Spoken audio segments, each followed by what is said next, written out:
Mechanical गुरु channel को subscribe कीजिए और बेल आइकॉन को दबाइए लेटेस्ट वीडियो के बारे में नोटिफिकेशन पाने के लिए। हेलो दोस्तों, आज के इस वीडियो में हम एक क्रैंकशाफ्ट के बारे में बात करेंगे। एक क्रैंकशाफ्ट के बारे में बहुत सी डिटेल्स मैं आपको बताऊंगा, तो लास्ट तक बने रहिए मेरे साथ। आप देख रहे हैं मैकेनिकल गुरु, मैं हूं अंकित। चलिए आगे बढ़ते हैं। एक क्रैंकशाफ्ट बेसिकली एक शाफ्ट को बोलते हैं जिसमें एक क्रैंक लगा हुआ होता है। एक क्रैंक शाफ्ट ही एक इंटरनल कंबशन इंजन का वो कंपोनेंट होता है जो कि पिस्टन में होने वाले रेसिप्रोकेटिंग मोशन को रोटरी मोशन में कन्वर्ट करता है। पिस्टन में जो रेसिप्रोकेटिंग मोशन होता है उसे रोटरी मोशन में कन्वर्ट करने का काम क्रैंक शाफ्ट ही करता है। क्रैंक शाफ्ट पिस्टन से कनेक्टिंग रॉड की मदद से जुड़ा रहता है। शाफ्ट जिसमें क्रैंक जुड़ा होता है, यह शाफ्ट मेन बियरिंग में रोटेट होता है। और जैसा कि मैंने आपको बताया, कनेक्टिंग रॉड क्रैंक शाफ्ट के साथ कनेक्ट रहती है, तो कनेक्टिंग रॉड का जो बिग एंड रहता है वह क्रैंक शाफ्ट के क्रैंक पिन के साथ कनेक्ट रहता है। और यह क्रैंक पिन क्रैंक शाफ्ट में क्रैंक आर्म के साथ कनेक्ट रहती है। इसे क्रैंक आर्म भी बोला जाता है, कहीं कहीं पे क्रैंक वेब भी बोला जाता है, कहीं कहीं पे इसे चिक्स भी बोला जाता है। इसकी मदद से क्रैंक पिन क्रैंक के साथ जुड़ी रहती है। तो क्रैंक शाफ्ट बेसिकली एक शाफ्ट रहता है जिसमें क्रैंक लगा रहता है। उस क्रैंक में क्रैंक आर्म कनेक्ट रहता है जिसमें क्रैंक पिन लगी रहती है। इस क्रैंक पिन की मदद से इस क्रैंक शाफ्ट को आप कनेक्टिंग रॉड के साथ जोड़ सकते हैं।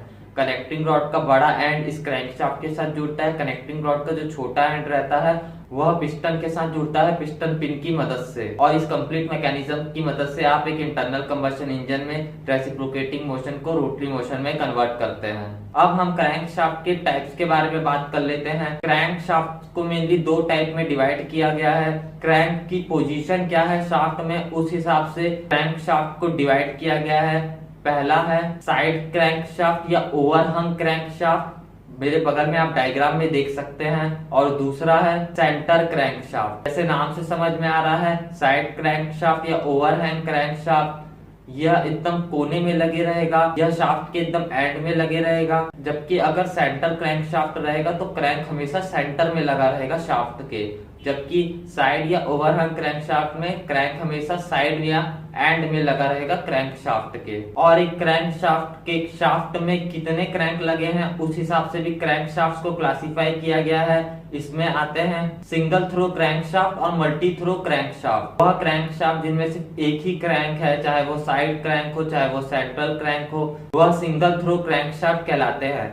जबकि मल्टीपल क्रैंक्स अगर किसी शाफ्ट में लगे रहेंगे, चाहे वो एंड क्रैंक हो चाहे वो सेंटर क्रैंक हो, किसी भी शाफ्ट में अगर मल्टीपल क्रैंक लगे रहेंगे तो उस शाफ्ट को हम मल्टीपल थ्रो क्रैंकशाफ्ट कहते हैं। मल्टी सिलेंडर इंजन्स में आपको मल्टी थ्रो क्रैंकशाफ्ट देखने को मिलेंगे, जबकि सिंगल सिलेंडर इंजन्स में आपको सिंगल थ्रो क्रैंकशाफ्ट देखने को मिलेगा। सिंगल सिलेंडर इंजन यानी कि उनमें एक ही सिलेंडर है, जो बाइक के इंजन्स है यह सिंगल सिलेंडर इंजन्स है। जबकि मल्टी सिलेंडर इंजन कार के इंजन है, यह मल्टी सिलेंडर इंजन कहलाते हैं, क्योंकि इनमें एक से ज्यादा सिलेंडर लगे रहते हैं। तो सिंगल सिलेंडर इंजन्स में सिंगल थ्रो क्रैंकशाफ्ट का यूज किया जाता है और मल्टी सिलेंडर इंजन्स में मल्टी थ्रो क्रैंकशाफ्ट का यूज किया जाता है। और मीडियम और लार्ज साइज के जो इंजन्स रहते हैं उन इंजन्स में ज्यादातर आपको साइड क्रैंकशाफ्ट देखने को मिलेगा। अब हम क्रैंकशाफ्ट के मटेरियल के बारे में बात कर लेते हैं कि क्रैंकशाफ्ट किस मटेरियल का बना होता है। जब इंजन ऑपरेशन में होता है तब क्रैंकशाफ्ट में बहुत से शॉक्स लगते हैं। क्रैंकशाफ्ट के ऊपर कंटिन्यूअस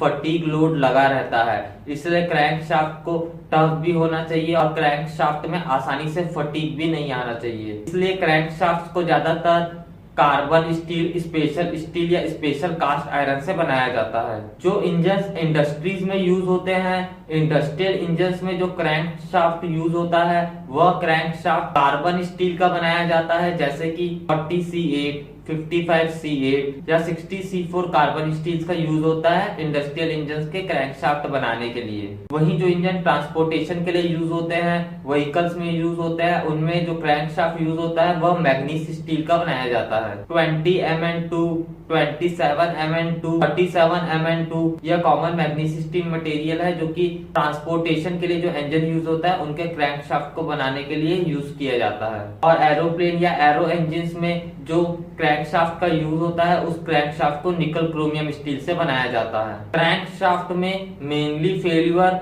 बेंडिंग स्ट्रेसेस और टॉर्शनल स्ट्रेसेस के कारण होता है। और एक क्रैंकशाफ्ट किसी भी इंजन की जान होती है, किसी भी इंजन में क्रैंकशाफ्ट तो फेल नहीं होना चाहिए। इसलिए क्रैंकशाफ्ट को डिजाइन करते समय हम हाई फैक्टर ऑफ सेफ्टी लेते हैं।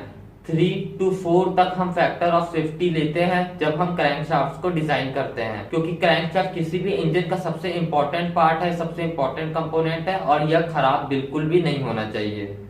तो दोस्तों आज हम लोगों ने क्रैंकशाफ्ट के बारे में बात की। मुझे उम्मीद है कि आपको ये वीडियो पसंद आया होगा। अगर पसंद आया ये वीडियो तो जरूर इस वीडियो को आप लाइक कीजिए, इस वीडियो को आप शेयर कीजिए और अगर अभी तक आपने मैकेनिकल गुरु यूट्यूब चैनल को सब्सक्राइब नहीं किया है तो सब्सक्राइब कर लीजिए, क्योंकि मैं आपके लिए रोज ऐसी अच्छी अच्छी वीडियोस लेके आता रहता हूँ। जय जवान जय किसान।